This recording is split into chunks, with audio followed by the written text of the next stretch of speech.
Hi everyone, my name's Ian Richards and welcome to group therapy.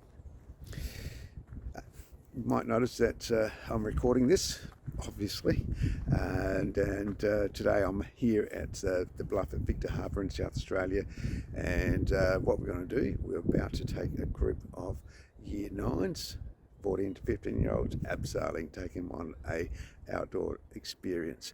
So I guess that's what's called experiential learning.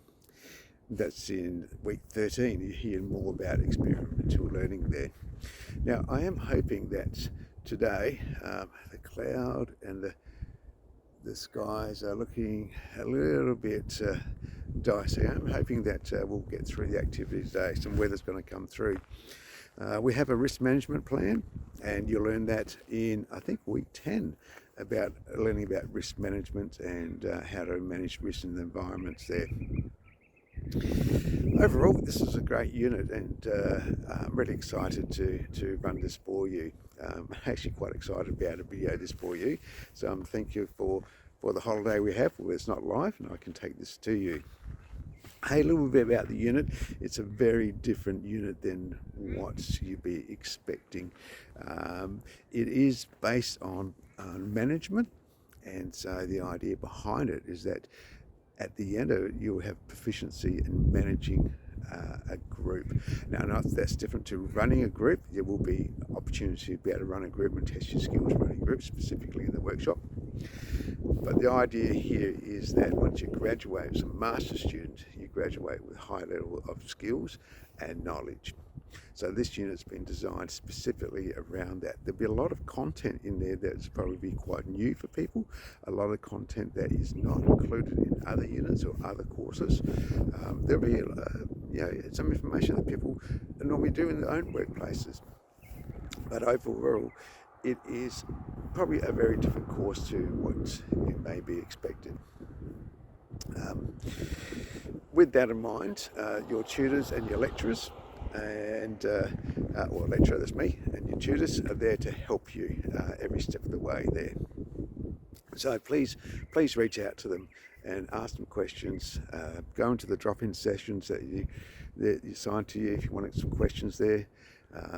Do attend the tutorials, listen to the lectures, or jump online the lectures. I want to make the lectures this time around more interactive rather than me talking, although today is just about talking. And hopefully have a great time. Now, the assignments are very different as well. The first one, assignments, is pretty standard sort of assignments, an essay form, and it's about culture and diversity within groups.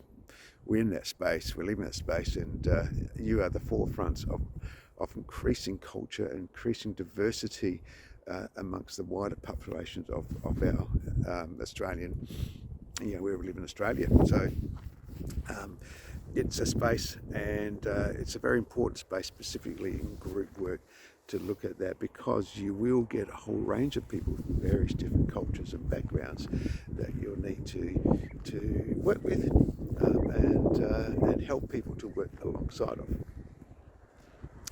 Okay, so in saying that, the second assignment, now that's the one that stumps a lot of people. It can be quite tricky.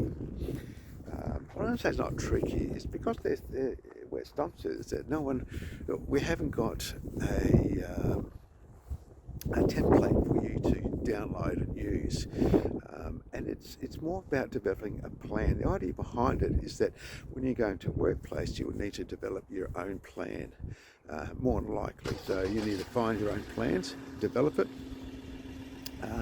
and present it to either your management team or start running with it. So it's very much about, okay, you're master students, you graduated, you've got the skills, run with it. Now, we're not going to just leave you high and dry and say, go fend for yourself. There are templates that we'll be using along the way in your learning activities and in the workshop that you can utilise and use for that.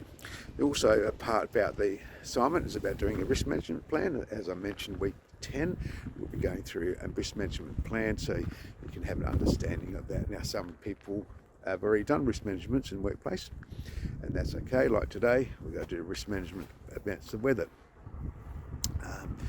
But overall, it's going to be a great unit, I'm hoping there. So I'm going to sign off right here and now because my staff are rocking up and we have to unload all the abseiling gear, take up top of the cliff and start setting up. So, and I'll show you that as we go, and then I might even show you some of our other things. How do we front load our students for group therapy?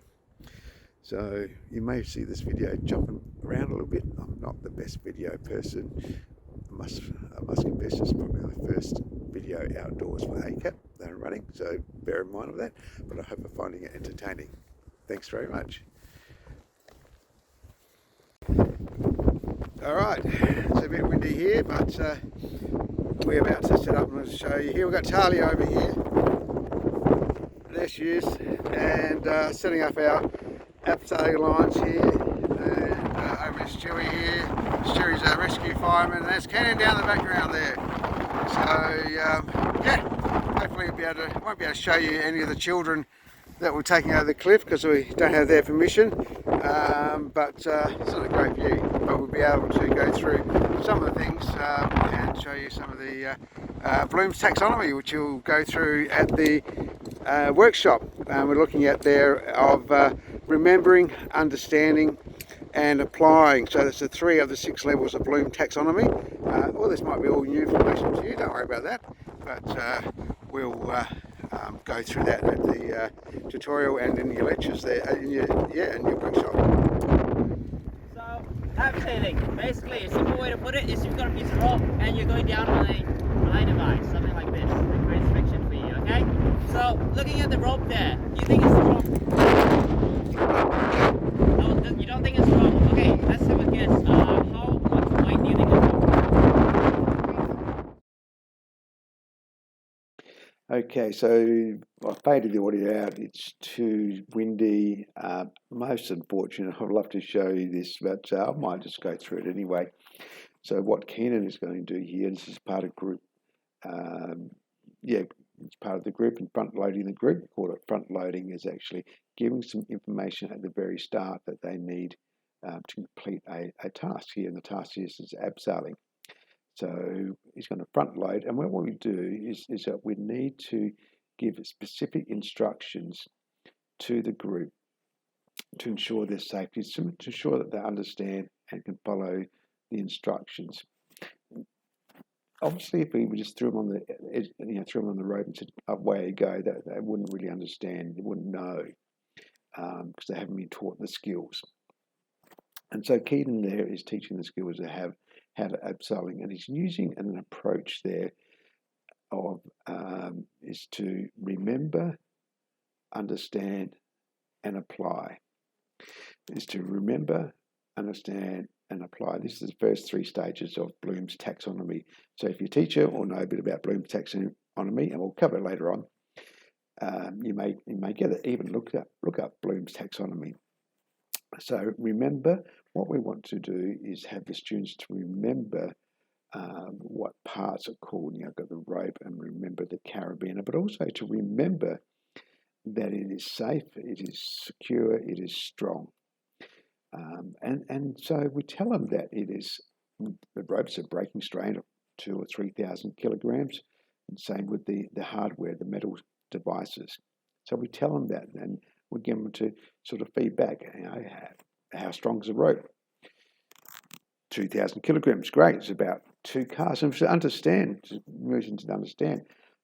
understand what is 2,000 kilograms, you can hold up 2 cars. And then apply the other part here is got to get them to remember that they have a brake line, which Ken is demonstrating now. Remember to have your feet wide apart. Okay, and to understand that your feet need to wide apart, we're going to ask them about what would happen if your feet were too close together, like he's doing now. And so they'll come up and say, oh, okay, you'll move over and slip. And so that's about understanding the feet wide apart and going down. Also about braking, have your hand behind your back with the rope, and that's brake, but also, again, to remember to lean back rather than lean forward there. So it's going through those motions there is to remember that, understand, and think about, again, reiterating what we want to do. Now, what we do here is, if there's a key thing to do, we will demonstrate it 3 times. Demonstrate 3 times, and for them to remember it, and then to understand it, so that, like he's doing there, he's pulling it there so they can understand that it works, and really help the students to get a grip on what's going on. Again, there's another demonstration there, and you may do one more there after that breaking there. Now, the apply bit there is, once they remember and they understand, we then apply. And I won't be able to show you this in this clip here, but the apply part is that we actually get the kids or the participants on this rope here. It's a gentle slope there, and so they can feel the rope, feel the tension of the rope, and see how the breaking hands goes. They can feel that the feet wide apart, nice and secure. They can lean back and feel the harness and feel how strong the equipment is, and that's applying. So they remember that the equipment is really strong. They remember the feet apart. They remember the brake hands. They understand what happens if your feet are too close together. They understand that everything's really strong, can hold up 2 cars.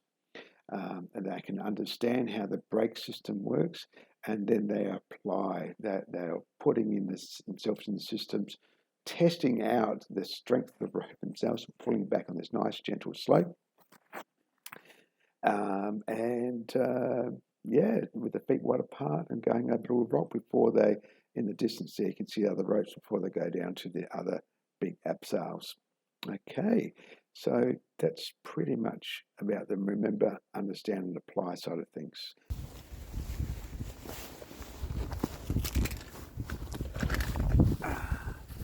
Well, partway through the group, got another group coming out there. So it's good. Anyway, let's talk a little bit more about what groups are. So there's a whole range of different definitions. There's no one single definition of what is a group. Some would say a group of 2 or more, and in that case, if you're doing couples counselling, that may be considered as a group. Others say it probably needs 4, 5, 6 for it to be a group. No standardised guidelines to say what exactly defines a group of size of numbers, but it definitely is more than one person. Probably a lot of you have already been part of groups before, whether it be a sporting group, netball, football, or a social group. Generally, groups though are not simply a bunch of people going together.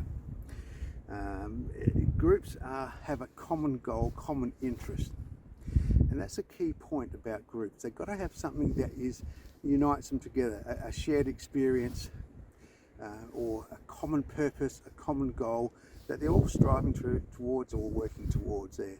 So let's have a look at an example. A netball team. There's a common goal there to play netball, and the group is organised around that common goal. Another one could be, let's look at a support group like AA or a cancer support group. So there's some people with some lived shared experience. The commonality there is that shared experience there. There'll be another group which is about what we're doing today. That's about experiential learning, where the group themselves are on a journey about learning and doing something different and applying to their lives there. So in essence there, the groups there, they need to have a purpose or an activity or an outcome or a shared experience there. With that in mind, there are a whole range of different types of groups, and we're going to move into what's called types of groups. I'm just going to move around a bit. It's a little bit uncomfortable here I am. That's a little bit better there. And so different types of groups. So we've got basically 5 different types of groups. One of them is a task group, and we call this a task group simply because it is task focused. There is a task that everyone has to achieve, and with the task group, it's about achieving a goal. Often they can look at this as a workplace or engineering. Say looking at building a house. Then the task group is about building a house. And so there's different people involved in the group that have different jobs, different responsibilities. In that you might have the person who does the timber work or the first fix. Someone does the second fix, that's the skirting board things, the plasterer, drywall person. Someone puts a roof on, another one does the plumbing. Now they all have a role there, but overall they have a task to put the house together. Likewise, you may have a management team in your workplace, and that's a task-orientated group. So generally they focus on the task. There's not a lot of focus on emotions or people's thoughts, what they're thinking or feelings, those sort of things there. It's more about, okay, here's what we're going to do, how we're going to work together, who's going to do what, and let's get the job done. Task groups have a start time and an end time, end of the task there. So that's one type of group. Another type of group is what we call a counselling group, which is probably more what each one of you are thinking about as groups there. And generally the counselling groups there, they're there to gain some information. They're there to share their experience, talk about their feelings, their thoughts, and go through a process of change. And it generally is run by a professional person, a counsellor or a social worker or a psychologist.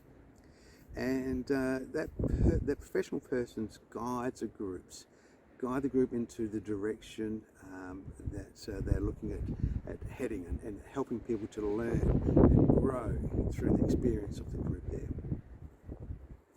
And I think that's the key point there with those, is that grow and learn through the experience of the group. It's not that the counsellor that's running the group is doing a one-to-one with each person. In fact, it's completely different to that. There's very little one-to-one counselling in a group. It's more about the counsellor is more of a facilitator to facilitate the group itself, so the group can share experience and the group can grow and just learn from each other. We call that vicarious learning. Vicarious learning is when others learn from each other. They learn vicariously. They learn through what other people's experience and what they're doing. An example of that could be, look, I run a counselling group, and it was about with people with cancer, and one of the things that someone learnt through it vicariously is, look, it was a men's cancer group with prostate cancer. With treatment, a lot of the men have continence concerns, and one of the guys said, "Oh, look, he's been spending $10 a day buying pads from the chemist." Until someone said, "Oh my goodness, you can go to the Continence Foundation and get a subsidy program where it costs you $2 a day." Oh my goodness, that was a dream. That's that vicarious learning, that learning from other people. The other beautiful thing about counselling groups is that people want to help other people. And through the nature of that empowers them. They want to share their experience with other like-minded people and offload their wisdom, their knowledge. It is up to the council or the group leader to look over that, make sure that it's good information, and to help people share things in a safe and positive way. I'm just going to adjust the phone a little bit because it's getting a little bit windy here. Just bring down that's it. Fantastic. I might even straighten up just a fraction there. Alright. So now that's the task group and the counselling group. We have another one that Yellow suggests is a psychotherapy group. Generally that's more of a long-term with people with some deep root issues or some quite ingrained or significant mental health or personality disorders. And so the same sort of principles applies to counselling and psychotherapy groups. Someone like Yellum would suggest that a counselling group is more than short term, 5, 6, 7, 10 weeks sort of thing, whereas a psychotherapy group is more long term. That could be, a year year long or something like that. A number of great scholars, Shaw and et al. Run overseas. They run borderline personality disorder group works of borderline personality disorder. They run it weekly for this group over a year to help develop change, because it's quite a very intense program to be able to help people who've got borderline personality disorders, generally speaking. There. So those psychotherapy groups are run very similar, but they're probably a little bit more structured in their approach and are longer term. So there we have task groups, counselling groups, psychotherapy groups, and then we have another one called psychoeducational groups. Psychoeducational groups are, psycho means mind, and education means teaching. So being teaching things of the mind. And that's where there probably is a little bit of emotion shared, but probably more so than a task group, but not as much as a counselling or psychotherapy group. It's more about learning and understanding a different way through an educational process. A great example of that would be a parenting program, where people, parents will go there and there will be a written out curriculum about, maybe it's parenting between 2 and 5-year-olds. And then looking at, okay, how do you parent? How do you reward for great behaviours? How do you, how do you do time out or quiet times well for unacceptable behaviour? And how to really help resilience in the younger years. How do you really develop their personality? And so there'll be a ready-made structure approach. And one example of that is Queensland University, I think it's Swinburne, Queensland University, have developed over many years a program called Triple P, Positive Parenting Program. And you may want to look that up, Triple P, Positive Parenting Program. And so they've designed this program for facilitators to run. It can be a 4 or an 8 week program where the facilitator will take the group through a whole range of different steps. There'll be a workbook and people fill out the workbook and then go home and do experiments about what they've learned. So that's the psychoeducation group. What you're doing right now in this group therapy is group therapy 6081 is psychoeducation. So we are a group and psychoeducation group. So therefore, if we're a group, we're going to run this like a group. And we'll be setting out some group guidelines in your tutorial for the first tutorial there about how to run a group and what to expect in the group there, but more about that in your tutorial. The last one is a peer support group. So just going down, we've got the task group, which is more of that work group, the counselling group, which is that short term, talking about emotion and an effect and other things. And then we've got the psychotherapy group, which is more long term, and then we've got the psychoeducation group, which is the educational group. All of those are being led by a professional, someone trained in that area. We move into what's called a peer support group, or peer-led group. And these ones are generally led by someone who basically has a passion for whatever the group is about and wants to help other people.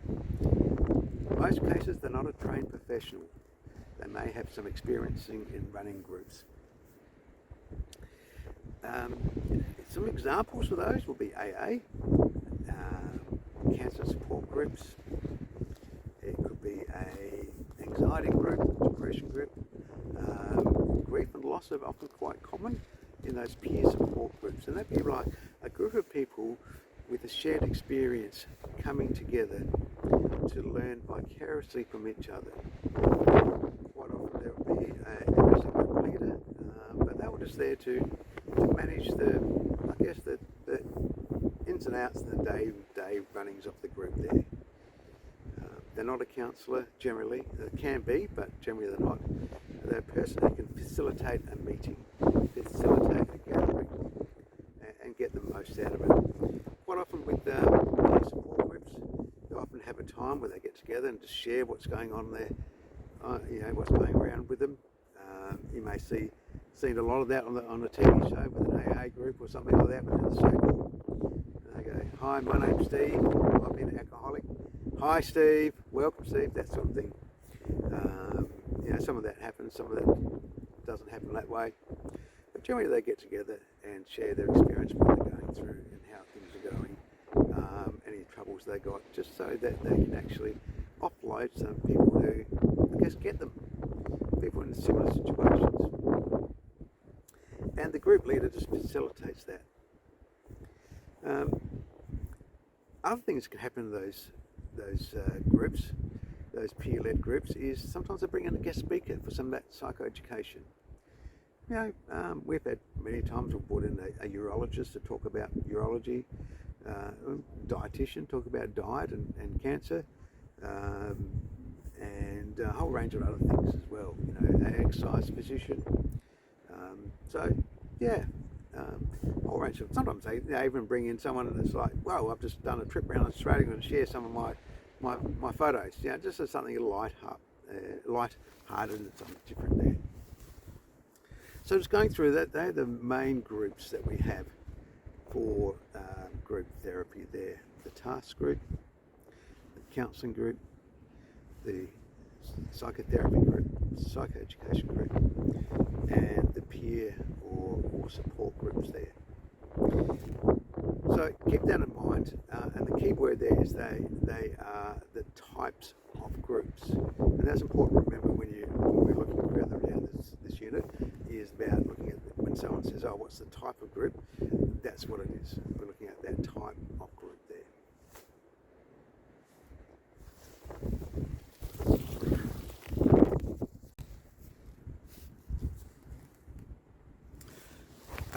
All right. So before my group comes down from the top of the hill over there, they'll be walking down to show you around from up the top of that hill up there, down the path to our abseiling area, which was down there somewhere. Maybe I see that. You may not be able to see that. Okay, so I'll just reset this tripod up there. Finally today, what we're going to go through is, and I just realised I still got my helmet on, and I've got a rain jacket. It started to rain here, but I hope you don't mind that. I forgot about the helmet. Never mind. Anyway, so the last little bit we're going to talk about is a group purpose statement. And group agreements. So as I mentioned before earlier on, every group it's got to have some sort of purpose to it, otherwise it's not a group there. Likewise, every company, every business has a purpose. Doesn't matter whether you're a cleaner, a cafe owner, a BHP, ACAP. Everyone's got a purpose statement. You got to say, well, what are we here for? What's our purpose? What are we doing? Without a purpose statement, it's kind of a free for all. You kind of don't know what we're doing. So, out here, I'm working with a organisation called Beyond the Classroom, and run by a good friend of mine. So I just fill in every now and again for these jobs. And so his purpose is that every kid should be able to have an experience that is growth. It's great, and you can look up different purpose statements from various different organisations. They will tell you in a snapshot what the purpose is. When building a purpose statement for a group, it's really good to think about it as what's called in the sales world or the corporate world, what's called an elevator statement. An elevator statement. Yep. Now it's not a statement that goes upwards, but an elevator statement is about a statement that if someone says, "Hey, what's the purpose of your group, what's the purpose of you, what's the purpose of your business, that you can tell them in a very short, succinct way. And so imagine that you are going from ground floor to floor number 10. You should be able to tell them exactly the purpose of whatever your business or group or business is or activity in that time period, the time it takes the elevator to go from ground to level 10 or something like that. So that's why they call them an elevator statement. The time it takes for you to say a very short time of what how long it's a very short time of what your purpose is.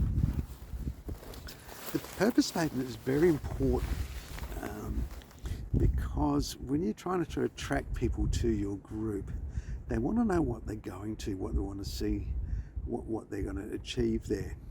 It's because they want to be able to check out whether the group is for them. And that's a fantastic screening process. Is to be able to, we want to be able to screen people out of groups as much as we want to screen people for suitability of the groups. And by having a purpose statement, it helps screen people out. It helps people decide, okay, that group's for me or it's not for me. Obviously this is for groups where people voluntarily go along to. It's a little bit different for people who have been court ordered to go to. They're not quite as voluntary. So, so the group purpose statement, you need to look at it is, okay, what are we going to achieve? And then once you've got that, how are you going to achieve it? We'll talk about that later on. It's how you're going to achieve it. That's your group goals and your group structure. But the purpose statement is simply say, basically, who you are and what you're going to do. So the person can look at it. You can say, right, a group purpose statement. So, okay, purpose statement is, the purpose of us is to help people, help young adults to reduce the effect that COVID-19 have had on their anxiety. That's a fairly clear purpose statement. You're saying exactly what one. So what you're saying there is that if you've been affected by COVID-19 and you've had anxiety through, being able to isolate, troubles with reconnecting into the community, that this group might be helpful for you. So that's a purpose statement. What is that? What do you want to do? What do you go with there? Someone I worked with a while ago when I was running some team building groups with Adelaide Crows was a guy called Ray McLean, who runs an organisation called Leading Teams, and great guy and a great privilege, great knowledge. He runs a lot of group works for corporate and very prestigious sporting clubs. And he always says that you've got to look at, your team. What are you about, and what do you want to achieve, and can it be done better, or can what you want to do work better, working better as a team? Can what you do work better as a group? And that's a good question that we need to ask as counsellors. Can what we do be done more efficiently, more effectively in a group setting than a one-to-one setting? We often see lots of counselling one-to-one, but can it be done better in a group? Now the answer to that and the evidence will suggest that yes, in most times group therapy can be as good, if not better, in a lot of situations than one-to-one counselling. So why don't we see it as much? Well, the question is, there is a whole range of different things. Is that sometimes people are scared of going into the group, the unknowns. The other thing too is that many group leaders aren't trained to be group leaders. Many universities don't train group leaders well enough. We've got another group coming past here, so it's going to put you on pause for a moment.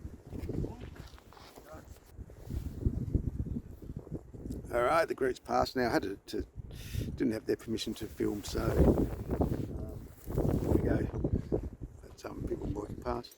How you going, all right? Doing well. Yeah, good. Well, that was interesting. Back to you. Just speaking to a guy who's running what's called a Tumberland program. So if you can look it up, for Baptist Care, Tumberland is a program that where they take young kids at risk or sometimes young offenders out and into an experience and just help them out in the outdoors and challenge them and looking at making good safe choices. It's a fantastic program. So it was really good to touch base with a fellow colleague in the outdoors here. So if you're looking at getting into group work, there's so much variety rather than sitting around in the circle here. And I just hope that today being able to demonstrate a little bit about that.